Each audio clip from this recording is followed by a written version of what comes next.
Para nosotros es un placer recibir en nuestro espacio al licenciado Manuel Crespo. Él es dirigente nacional de la Fuerza del Pueblo y su delegado político ante la Junta Central Electoral. Un amigo de este programa, un amigo de mucho tiempo. Así que buenas noches, Manuel, ¿cómo estás? Muy buenas noches, Juan José, Luis, y bueno, Carolina, que también está aquí con nosotros. A todos los amigos que monitoreándonos. Monitoreándonos, Carolina también. Bueno, a todos los amigos televidentes que a través de ustedes nos pueden ver y escuchar. Y yo decía, gracias. Ustedes saben que esto es de las cosas buenas. Así es. Que va a dejar esta pandemia tan mala. Don Juan siempre nos decía, tú recuerdas, Juan José, que no había nada tan malo que no tuviera algo bueno. Así es.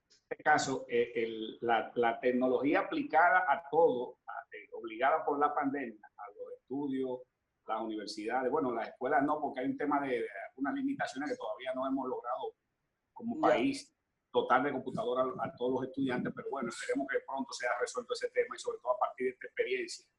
Pero, por ejemplo, el caso de los programas, ya uno desde la comunidad o de su casa o de cualquier lugar remoto, simplemente puede hacer. Con las redes podemos hacer el programa. No llegamos tarde a los canales ni a los estudios de televisión. No se llega tarde. Llegamos con bueno, así es, muy de acuerdo contigo. Manuel, vamos a empezar inmediatamente a evaluar el proceso. 21 días para las elecciones del día 5 de julio. Una extensión de un estado de emergencia hasta el día 30 y un toque de queda hasta el día 27. ¿Cómo ustedes evalúan toda esta situación de cara a las elecciones? Gran cuestionamiento, vimos todo lo que pasó en el Congreso. ¿Cómo tú ves esta situación ya faltando tan pocos días para las elecciones y hablar del mismo proceso? ¿Cómo tú ves el montaje de las elecciones? Tú que has estado, eres delegado político, has estado bastante activo con muchas iniciativas en la Junta Central Electoral. Y bien, nosotros en lo que tiene que ver con el, bueno, hay que delimitar los campos. Aparte de eso, cómo se ve en términos generales, hay una decisión desde hace mucho de la población en sentido general, mayoritariamente, y es que la población dominicana, dentro de las opciones que prefiere, bueno, están favorablemente las opciones de la oposición política en nuestro país. Vemos un escenario ahora mismo planteado según las encuestas serias, no todas esas encuestas que se fabrican, que cualquiera en una oficina le pone número y la lanza a los medios de comunicación, sino las encuestas de trabajo, las que tenemos nosotros, las que tienen todos los candidatos. Hay un escenario de segunda vuelta en la República Dominicana. Ahora mismo hay planteado una realidad siguiente, encabezando las preferencias desde hace un tiempo, pero bajando, que no ha sido capaz de romper su propio techo. Este es el caso de Luis Abinader, que ahora mismo oscila entre un 41 y un 42% de simpatía.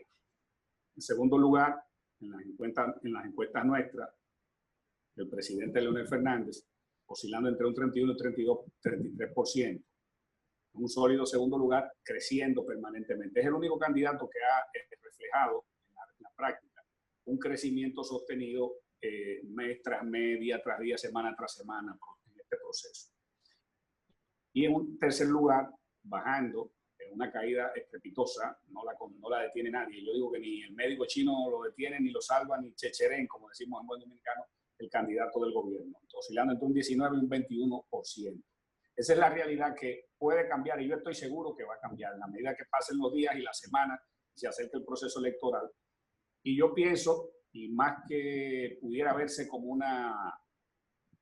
una opinión interesada de mi parte, obviamente por los intereses que represento, que son los del presidente Leonel Fernández, que en la única candidatura que se va a seguir reflejando un crecimiento permanente es la del presidente Leonel Fernández, porque la misma coyuntura así lo demanda y así lo plantea. Es el único candidato que tiene la visión, la experiencia, la capacidad, sobre todo que es el candidato que genera los niveles de confianza en medio de esta profunda crisis que va a heredar el próximo presidente que va a inaugurarse o juramentarse el próximo 16 de agosto. Es decir, una crisis sanitaria, internacional o mundial y que impacta en la República Dominicana. Esa crisis ha agudizado la crisis económica en nuestro país, ya que ha afectado sensiblemente, de manera directa, los tres renglones fundamentales de lo que se sostiene o que justifican los ingresos de divisas a nuestra economía, que son el turismo, la zona franca y la remesa.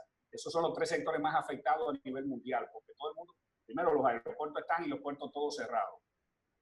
La gente lo último que piensa en medio de esta pandemia es salir de vacaciones para no contagiarse y hasta salir de su casa.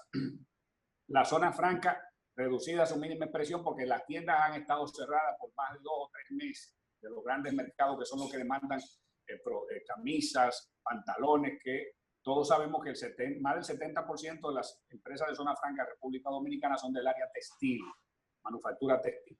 Y bueno, y ni hablar de la remesa, cuando los dominicanos nuestros están en crisis allá, en cuarentena, nadie puede trabajar, la gente vive consumiendo sus pequeños ahorros, que era lo que antes destinaba a enviárselo a sus familiares aquí o a sus amigos aquí, evidentemente ahora tienen que usarlo para la supervivencia de cada uno de ellos. Entonces, además de esa crisis económica y de la profundización de esa crisis, con un tipo de cambio que lo va a recibir el nuevo gobernante por encima del 62-1 y con unos niveles de contrañimiento económico a nivel mundial que ha impactado en la República Dominicana. Pero ni hablar también entonces de la crisis social que va a la profundización de la crisis social que como secuela o como consecuencia directa de esta crisis económica y sanitaria va a heredar el gobernante que seguramente a partir del mes de agosto. Entonces, en esas condiciones o circunstancias, ¿qué es lo que está viendo el pueblo dominicano? Bueno, que Leonel Fernández ha demostrado en la práctica que ha sido el gran presidente para darle respuesta y resolver o afrontar las grandes crisis que ha tenido la República Dominicana en los últimos 30 años. Comenzando por la crisis política que heredó cuando ganó por primera vez las elecciones. Recordemos que ganó en un momento, un periodo especial de una profunda crisis política que venía arrastrándose del fraude electoral del 90 y la crisis postelectoral del 90, la agudización de esa crisis postelectoral del fraude del 94, que conllevó una reforma constitucional, el recorte a 2 años del periodo del presidente Balaguer, la reforma constitucional, y Leonel supo llenar el vacío político que iba a dejar la salida del escenario político del presidente Balaguer, del presidente Bosch, del doctor Peña Gómez y de Jacobo Masluta. Y sembró a partir del 96 las semillas que germinaron, que pudieron colocar a la República Dominicana en unos peldaños de liderazgo en todos los órdenes a nivel de la región del Caribe y de Centroamérica, de América. Pero además, fue Leonel el que supo torear la profunda crisis financiera del gobierno de Hipólito Mejía del año de la reforma del 2002, usted la recuerda, donde se quebraron todos los bancos, los principales bancos de la República Dominicana.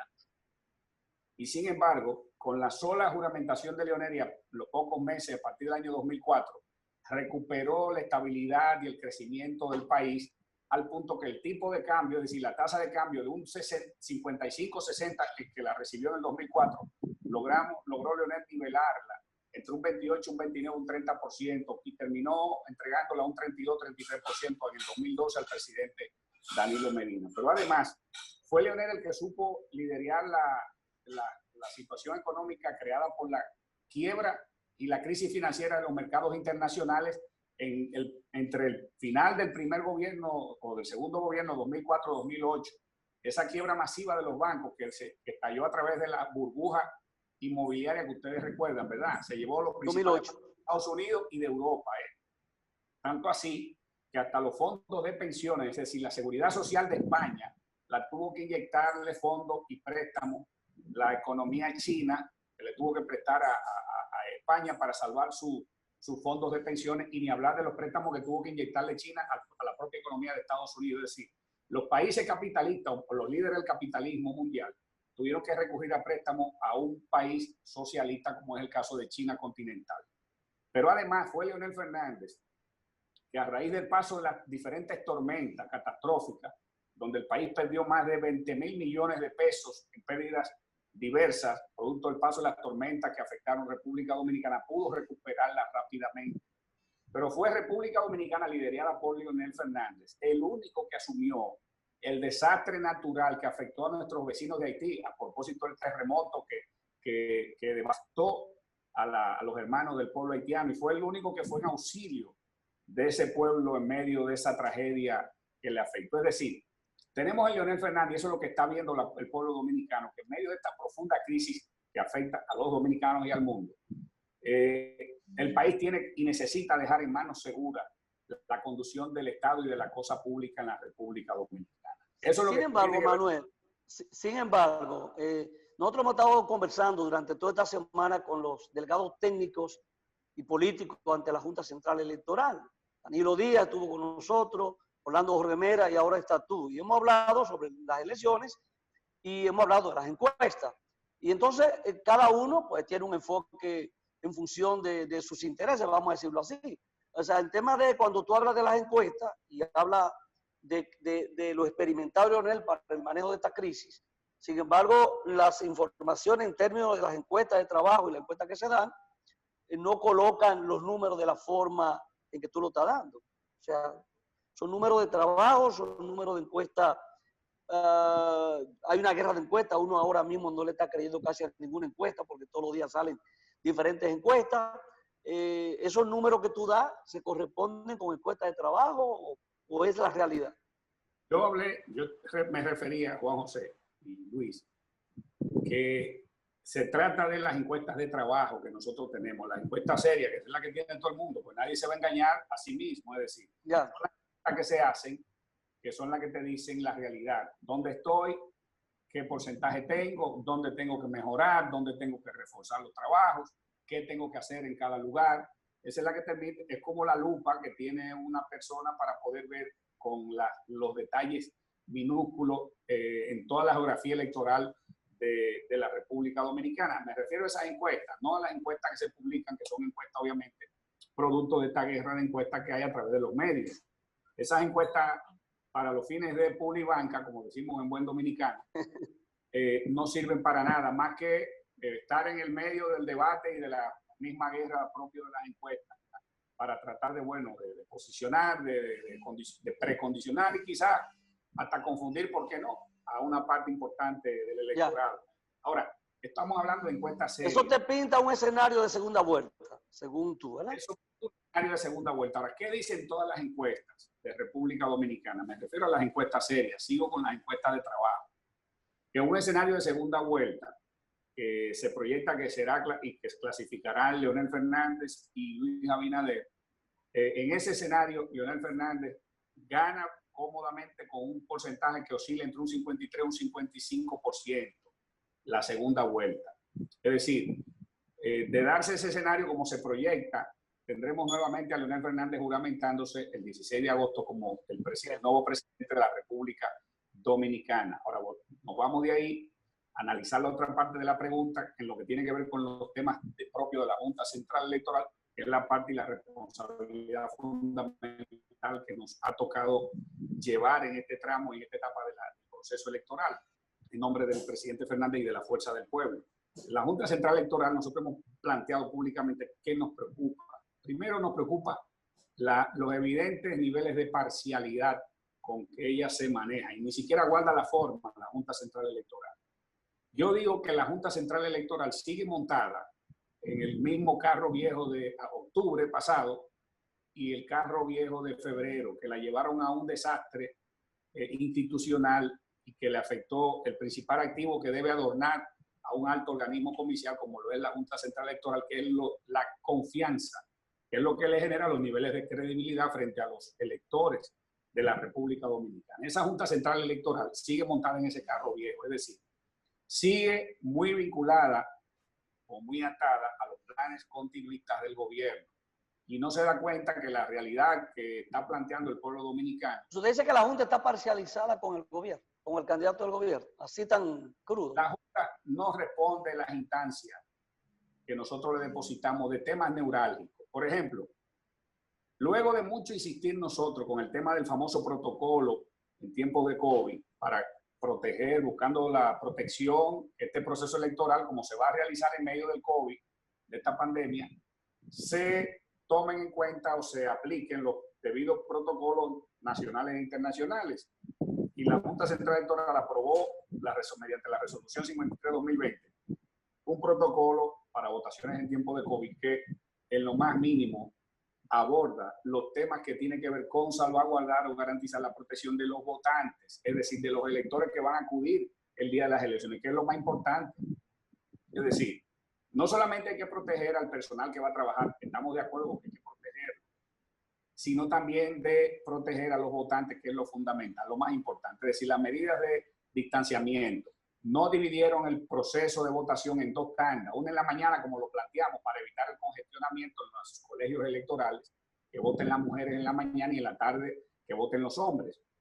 Redujo el horario de votación de las 12 horas que siempre se aprueban en la votación, ella lo redujo a 10. Es decir, la Junta Central Electoral está apostando al congestionamiento para que cuando la gente llegue a los centros estén llenos de personas y la gente que consciente se vaya por temor a infectarse o a contagiarse con el COVID.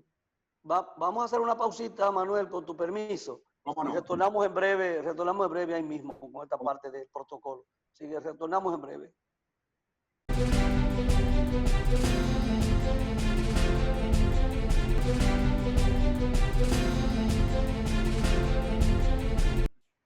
Continuamos conversando con el licenciado Manuel Crespo, dirigente nacional de la Fuerza del Pueblo y delegado político ante la Junta Central Electoral. Manuel, nos quedábamos conversando sobre el protocolo y hay una decisión del Tribunal Superior Electoral que no admitió la instancia que ustedes habían sometido ante el Tribunal Superior Electoral.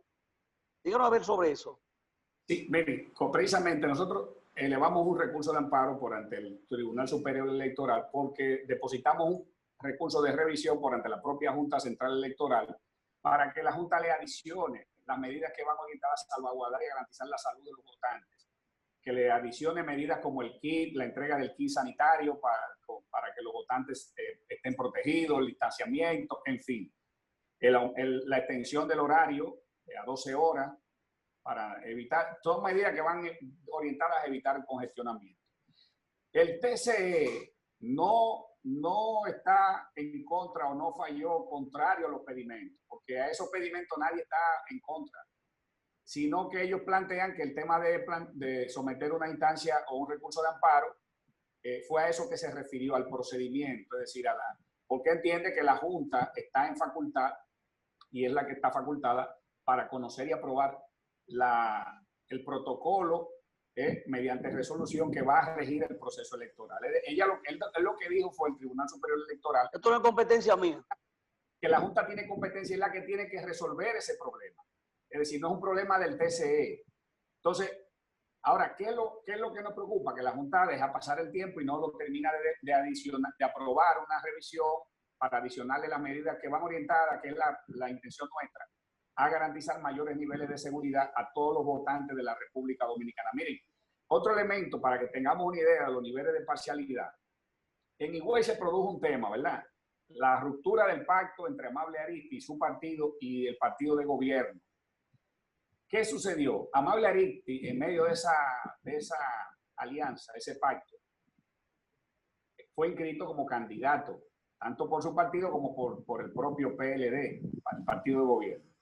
El procedimiento que manda la ley para cambiar un candidato, después que está inscrito y ya se ha hecho la proclama, la validación de todos los candidatos por parte de la Junta, es que el candidato se cambia o se sustituye si fallece por fallecimiento o por renuncia. Y en el caso de Higüey, de Amable, ninguno de los dos elementos se han producido. Amable está vivito y coreano, no ha fallecido, y él no ha renunciado a la candidatura. Sin embargo, el PLD inscribió a otro candidato, que es el asistente del presidente de la República, que por demás también delegado en la Junta Central Electoral del PLD y es también su director general del DNI. O sea, violando la ley por todas partes y la Constitución.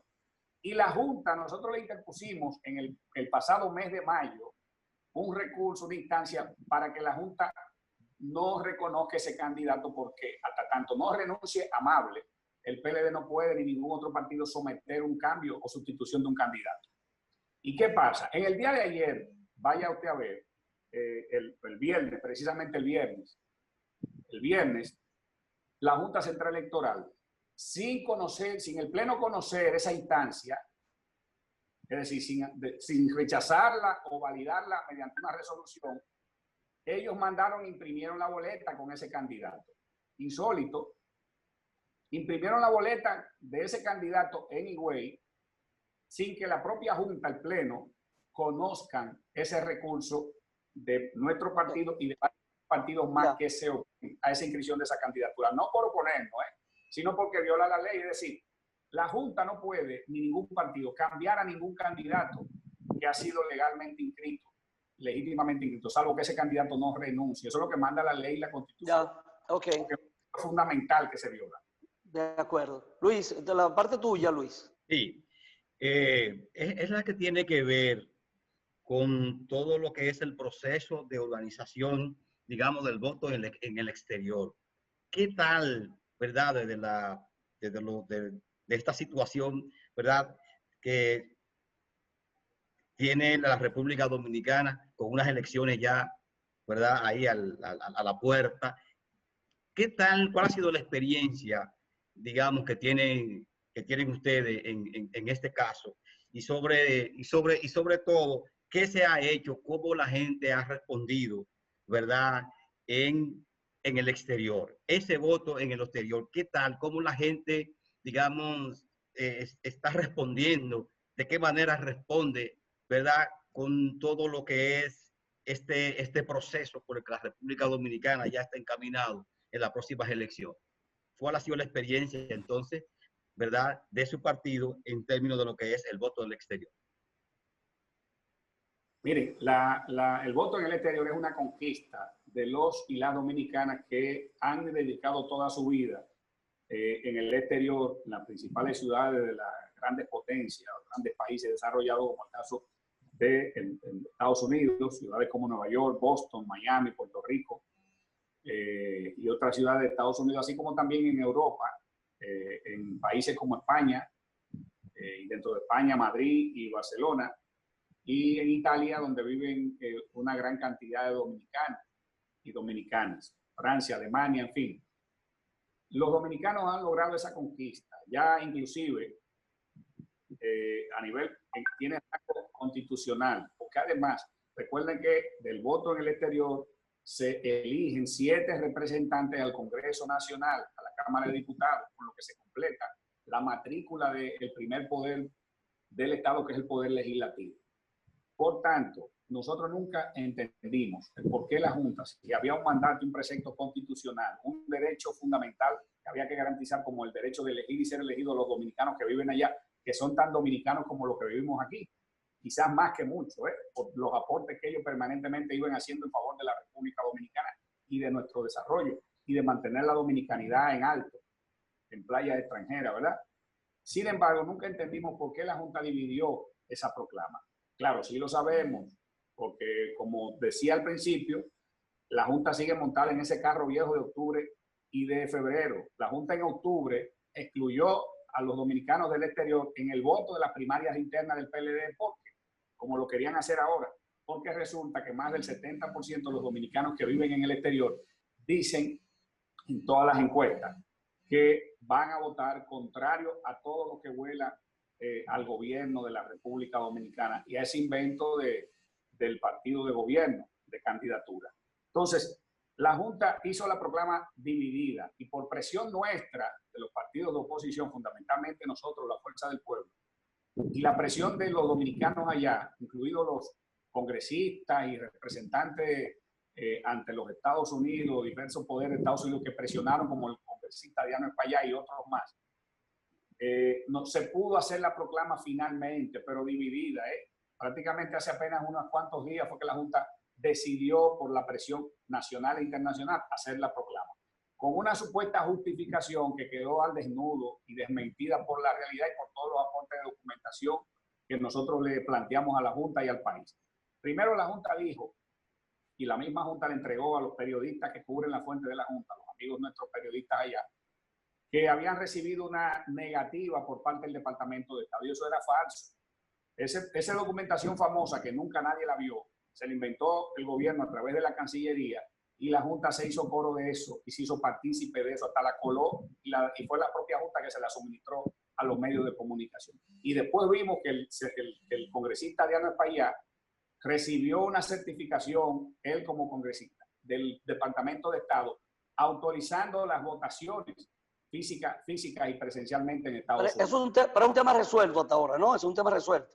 Para claro, que pasemos a ver. Pero nosotros, buscar las aprobaciones, nosotros, los partidos de oposición, sobre todo la Fuerza del Pueblo, que fue quien llevó la voz cantante en eso, ya buscamos las aprobaciones de los alcaldes, los mayors, como le dicen allá, los gobernadores, aprobando igual que en Europa, pero aportamos también 126 locales mediante una instancia disponible con toda aprobación para votar en Estados Unidos y 50 locales en diferentes ciudades de Europa, aprobados por las autoridades locales.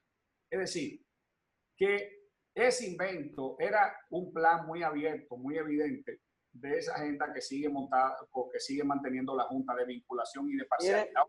Lamentablemente el tiempo se nos ha ido, pero a mí me gustaría en un minuto, Manuel, lamentablemente, porque tú tienes muchas cosas que decir, que tú me dijeras el proceso cómo va en un minuto y si hay confianza en el montaje de ese proceso, que sea diáfano, transparente y que podamos tener un resultado el día 5 que no tenga ningún cuestionamiento de ninguno de los partidos políticos.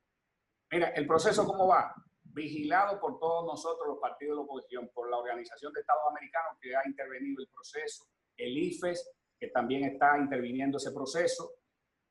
Nosotros estamos reclamando que terminen de definir la situación del centro de cómputo, que la Junta no termina de definir eso. Tuvimos nosotros que someter una instancia, abrir el proceso penal en base a los 21 hallazgos de la auditoría de la OEA, que fue depositada el viernes pasado. Abrimos un proceso penal contra los responsables ya para que los tribunales de la República sancionen a los responsables de lo acontecido en febrero. Ya.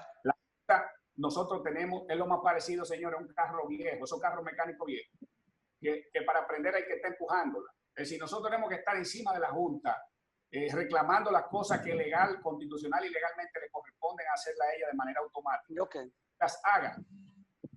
Pero está vigilada por todos nosotros y los dominicanos tienen la seguridad que tienen un equipo de hombres y mujeres que estamos 24/7, como decimos en buen dominicano, siguiéndole cada uno de los pasos que esa Junta Central Electoral pues lleva a cabo. Bueno, hemos llegado al final, Manuel, nos faltó muchísimas cosas, quizás tengamos tiempo de volver a conversar antes de las elecciones. Lo único que este programa solo el sábado, y fuera diario, te trajéramos el diario, pero es los sábados nada más. Usted lo decida, me invitan y con mucho gusto estoy con ustedes. Gracias, Luis. Lamentablemente el tiempo se nos ha ido. Abrazo. Manuel, te damos las gracias por sacar tiempo para conversar con nosotros. Ha sido un inmenso placer, como siempre, aportes interesantes.